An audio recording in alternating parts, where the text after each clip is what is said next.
everyone, Jennifer here. Today I'm going to do a video that I've been wanting to do for a while now, and it's going to be talking about my self-publishing success story.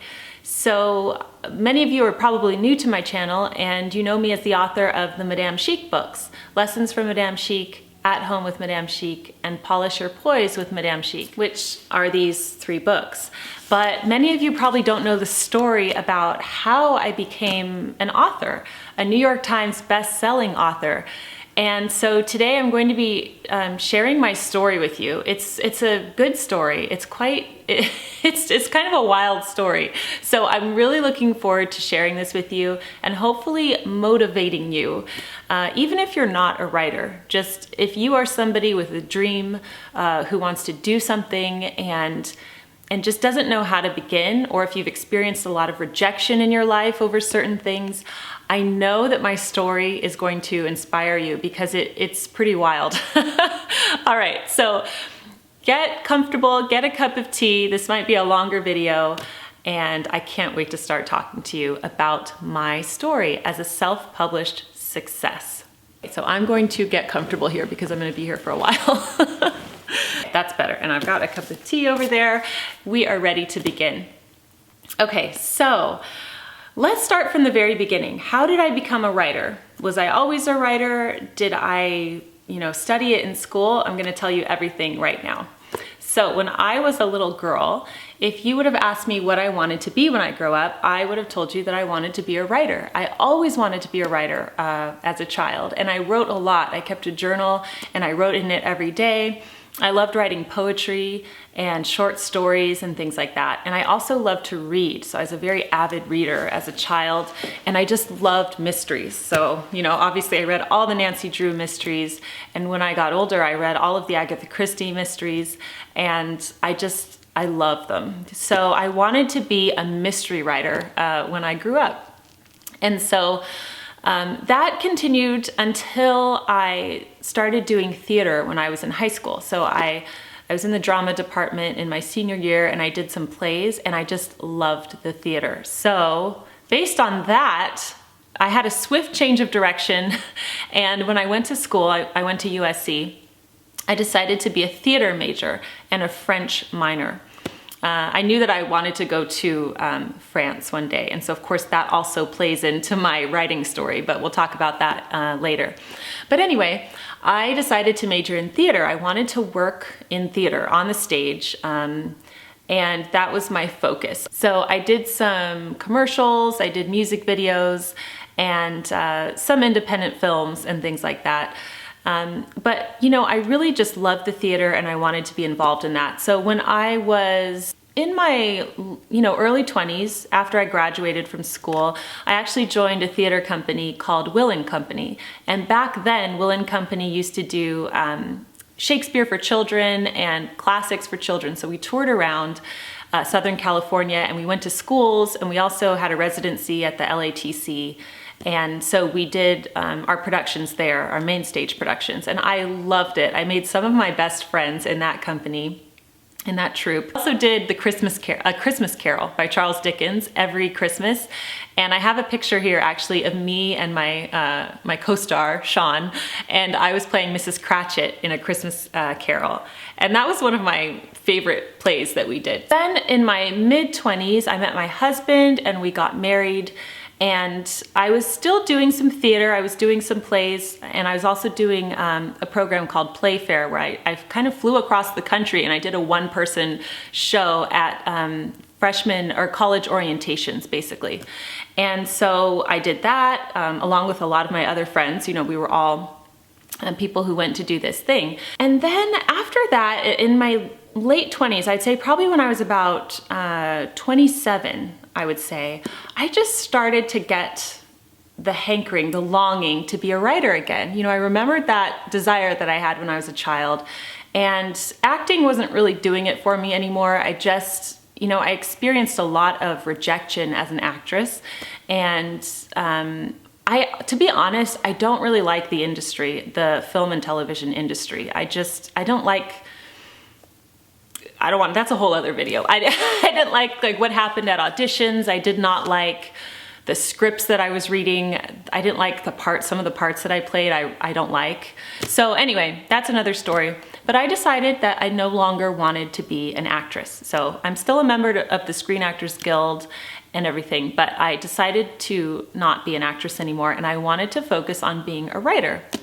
So this is about a year or so into my marriage, and I decided at that point to take a writing class. So I never studied writing in school.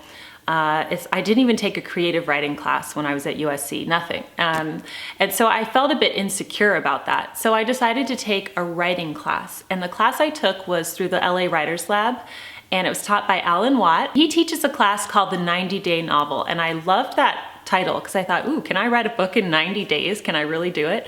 So I took that class, and that class was just a life-changing class for me. So this was, it met in Hollywood, and I was there with Al Watt. He's just an awesome writing teacher. And by the way, I will leave all of Al's info below. You know, he still does a lot of classes. A lot of them are online or telecourses, and he's just awesome. So anyway, I'll leave his info below. Hi, Al. But in my class, there were just a bunch of really talented people. I had some really good friends from that class, like Meg Deloach, she's a television writer. Lillian Rivera, who's a friend of mine, she just published her first young adult novel. Rebecca De Mornay, the actress, she was in our class, and Roma Mafia, the actress, also, she was in our class. And I just had these wonderful friendships with these people, and we would work on our books together. And I did write my first novel. It was a mystery novel, so actually you'll be interested to know that Lessons from Madame Chic is not my first book. So I wrote a mystery novel called Davina Wright and the Case of the Missing Rubies, and I still love this book today. I'll get into that and why it's not published in just a second. So anyway, while I'm in Al's class and I'm working on this novel, you know, and in there for about 90 days working on the novel, I decided that I wanted to start a blog, and I started my blog, and I called it The Daily Connoisseur, which is what you're on right now, to hold myself accountable as a writer, because I knew that if I wrote every week one post, and if I had an audience who was expecting something from me, that I would continue to write, and I wouldn't just let this be a phase, or, you know, I would take it seriously. So I started The Daily Connoisseur in 2008. I was 28 at the time. And I wrote that blog for about a year, and for about a year there were a handful of people who read it, probably like 6 to 12 people who read it. I mean, nobody read my blog in the very beginning. There were very few people who read it. But some of them, I still read their blogs today, and we're friends online, like The Elegantologist and M. Lane's Epic. I'll leave their blogs below too, by the way. So, you know, I would just write for a year, and that was fine. I was okay that nobody read my blog because I was just getting back into writing and everything. So I was a bit self-conscious about that. After I started my blog and after I wrote my mystery novel, I thought, okay, this is it. This is how it's going to go. I'm going to send out my mystery novel to agents, and someone will pick me up and it'll get published, and I'll be a famous mystery writer just like Agatha Christie. I just thought that was how it was going to happen, of course, right? So I thought it would be really easy for me to get published. So I started, I compiled a list of agents who represented mystery authors, and I wrote to all of them a specialized, personalized email, you know, and I sent a sample of my work to, I mean, dozens of agents. I'm talking, it took so long to do this, right? And most of them didn't even get back to me. Some of them got back to me and they just passed. They said, no, thank you, or, you know, a polite decline. So my hopes and dreams were crushed a little bit because I thought, what? Nobody wants my mystery novel? What on earth? This thing is good.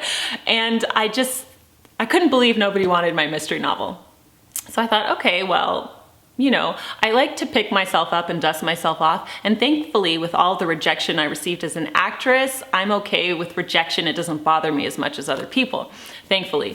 So after that, shortly after that, I became pregnant with my first child. So by the time I was pregnant, my blog was growing more and more, and I did not want to lose my blog following. So I thought, you know, if the baby takes up all my time and I'm not able to write, what am I going to do?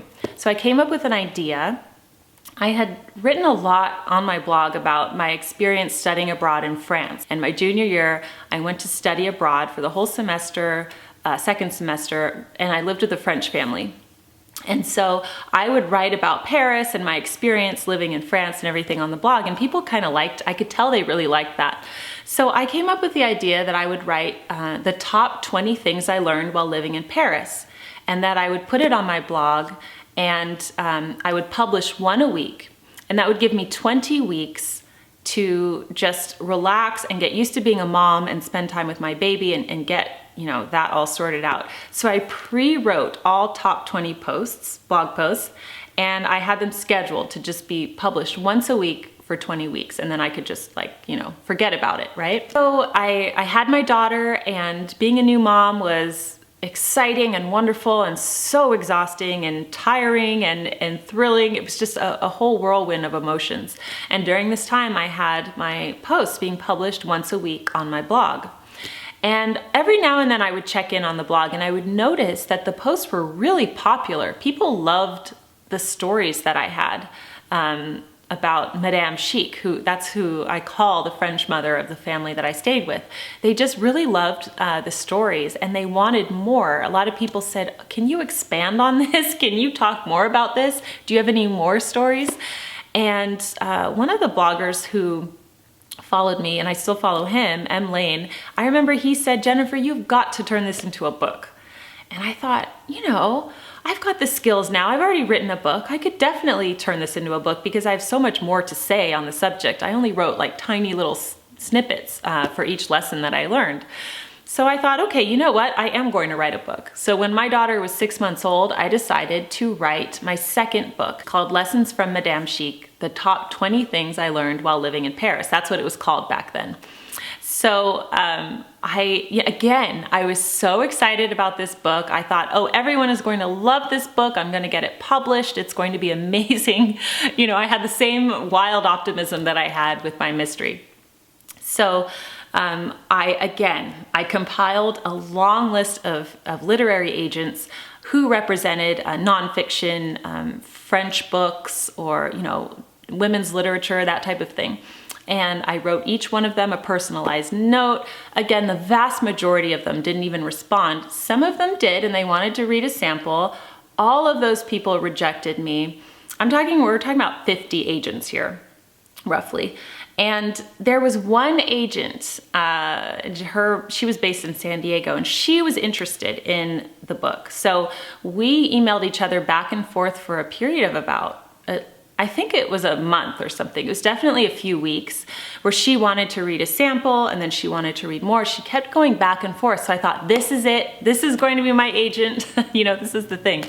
Finally, at the end of that long drawn out process, she emailed me and she said, Inez de la Fressage's book, Parisian Chic, has just come out, and there's no room for your book on the market. This is too similar to that, and I'm just going to have to pass. She was also the agent that didn't believe me that Madame Chic woke up at 5 a.m. and all of that, which I've talked about in the past. So, I really was defeated when she said that to me. And I thought, oh man, why can't she see that this book is going to be so good? But thankfully, that was a very pivotal moment right there with that rejection, because at this point I had received dozens and dozens of rejections. And so I could have thought, oh, maybe I'm not that good of a writer. Maybe this isn't going to work out. And I would have just put my book up on the shelf. But instead, I had a blog following, and I thought, you know what? I am going to self-publish this book. I know that somebody out there will want to read this book. Somebody is going to find my story interesting. It's not like Parisian Chic. It's not like any of the other books. I knew that my book was from the perspective of someone who lived with a French family behind closed doors, from an outsider's perspective. So I knew all of the other books were either written by French women or written by American women, or people who don't live in France, but they didn't get to live with a family and explain. And not only that, I knew the family that I lived with was unique I mean, not everybody lived with a family like this, you know, and they had these dying traditions and I had to capture them and I wanted to share them. I thought, you know what? I am going to self-publish this book. And so that's what I did.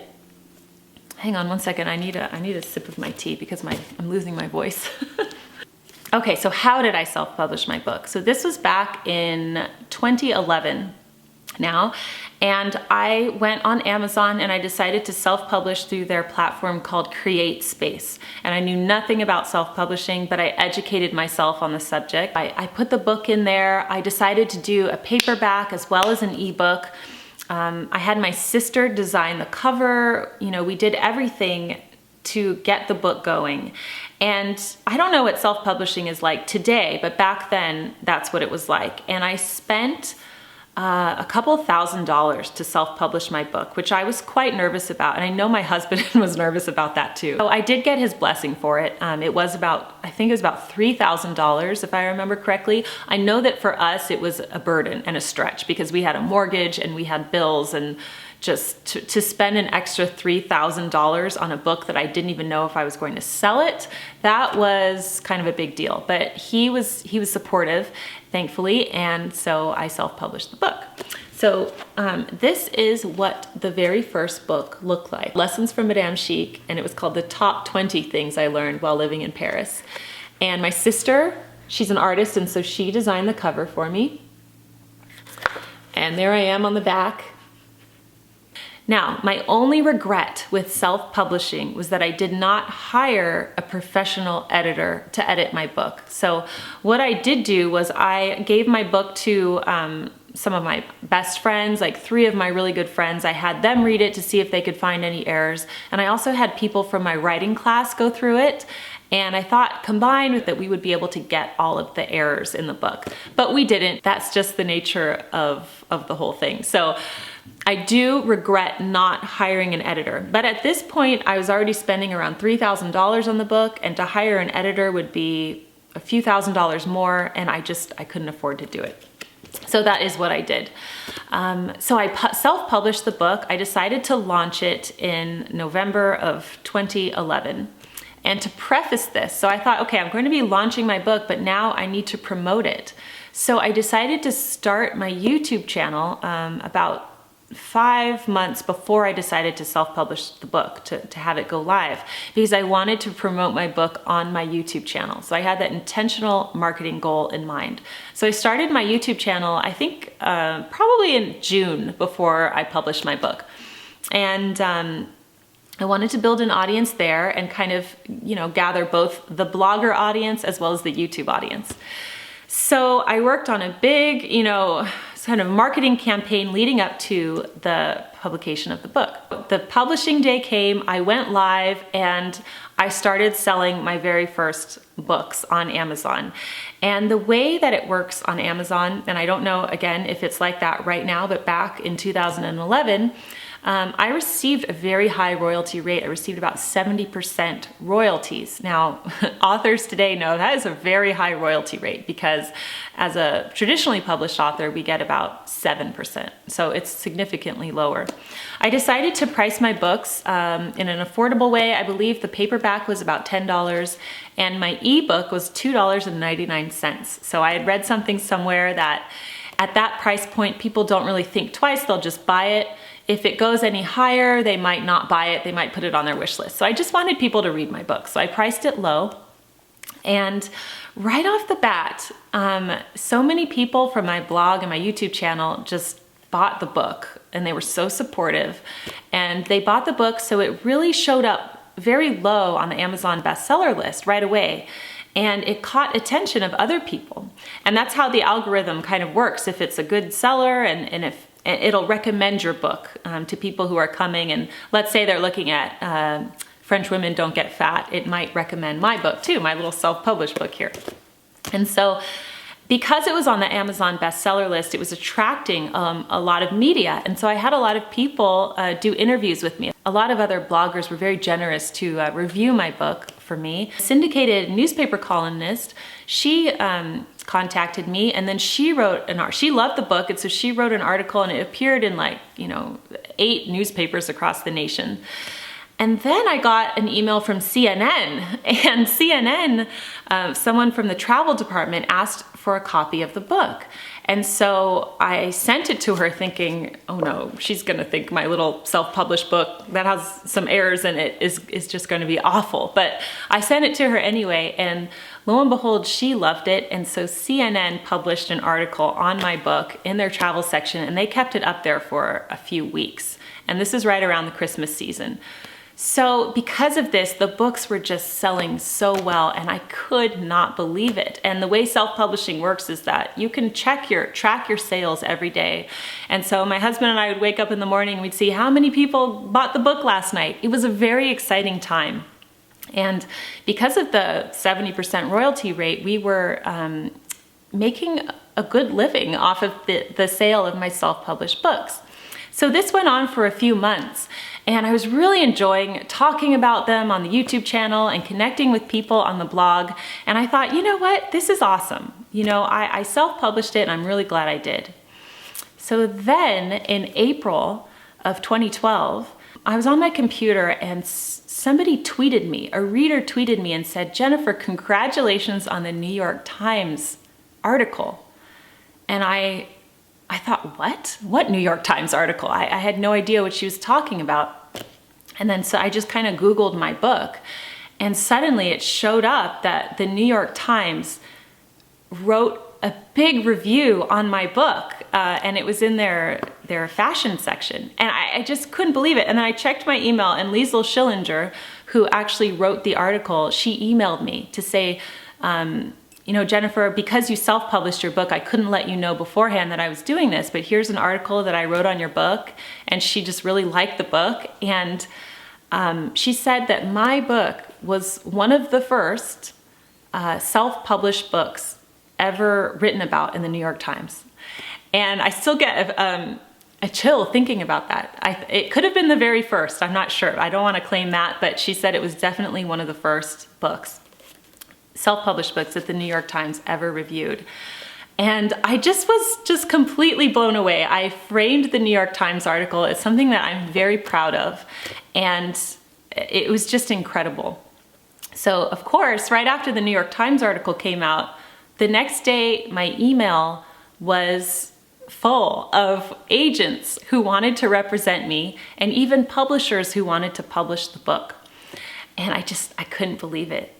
I just could not believe it. So I went through the list of agents who wanted to represent me, and I found the very best one, and I stayed with her. I'm still with her. So her name is Erica Silverman, and she's at Trident Media Group, and I'm so happy that I'm with them. I love that literary agency. They are just awesome, first class, first rate. So I immediately connected with Erica, and we are like best friends today. I mean, she's just perfect for me. And I'm so glad that I didn't go with any of those other agents who were just so skeptical of my work. So she's just a wonderful person. And so both Simon & Schuster and Penguin wanted to buy the book, Lessons from Madame Chic. So they went back and forth. I don't want to call it a bidding war because it wasn't that dramatic, but in the end, we went with Simon & Schuster. And I got a really nice advance for the first book, and they had a wonderful plan to turn it into a beautiful book with, you know, artwork and just a beautiful book, and that is what they did. So my editor at Simon & Schuster was Trish Todd, and she also had read the article, and so she really wanted to do the book. And Trish is another kindred spirit. Trish is a wonderful person and a great editor, and so I'm really honored to work with both of those ladies. And so because we decided to go with Simon & Schuster, we had to take the self-published book off the market. And that was hard for me because of the New York Times article. It was selling so well. I mean, it was very low on the Amazon bestseller list. I mean, very low. But I had to take it off because Simon & Schuster was going to re-release it. So we sort of had to stop that momentum right there, which was a little frustrating. But we took it off, you know, in April. And then it was going to be re-released in, I think it was, November of that year. They really, you know, hurried with everything. So I sent Trish, you know, my manuscript, and she polished it up. She got rid of all the errors. She helped me dig deeper in certain areas and pull out certain things. So the books, while they are the same, they are also different. And we did go with a professional illustrator, Virginia Johnson, who is so talented, and you have to see her other work. She's very talented, and she's illustrated a lot of very famous books. So Virginia Johnson did the cover, and this is the book as it was re-released. And it has on the back, you know, the quotes from the New York Times and the Daily Mail, which are two quotes that I got when I was a self-published writer. And so Simon & Schuster secured the world English rights of Lessons from Madame Chic. And it was just a wild whirlwind of a time period, and it was just incredible. So since then, I have written 2 other books in the series, and Simon & Schuster published all of those. And so the second book was At Home with Madame Chic. And the third book was Polish Your Poise with Madame Chic. And I worked with Trish and Erica on all of these books and the whole teams from Trident Media and Simon & Schuster. And it was just an amazing period of time in my life. During this time, I had my second daughter.